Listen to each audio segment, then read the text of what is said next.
Part 2 of 2. Now the malicious compliance. As I had mentioned earlier, I had packed most of my belongings already, but technically not everything. The four of us all moved into the apartment at about the same date, but I moved in a few days earlier than the others.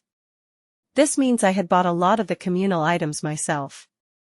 I was planning to leave these out of kindness despite them being worth $400, however, once I got that text from Kara, I decided I would in fact take all of my stuff and leave. These communal items included all trash cans in the whole apartment, $100, the Wi-Fi router, $150, a large metal shelving rack, probably the one that hurt the most, $150.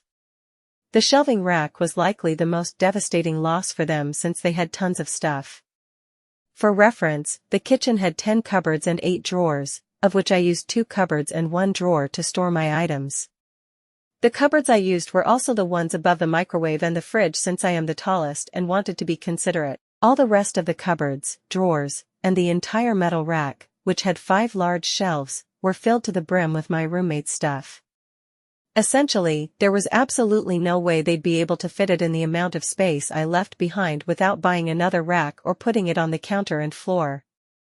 I was careful to keep all their stuff from the rack organized and neat when I removed it, and everything from the rack completely covered the counters, kitchen table, and coffee table in the living room. I moved out peacefully with all my belongings the next day and have been happy in my new apartment with my fiancé. A few days after moving out, Vicky texted in the group chat that FYI, the Wi-Fi isn't working anymore, I wonder why, and at that point I left the chat. I've wondered how long it took Kara to realize that it actually was never me that was making messes in the apartment, but I guess I'll never know.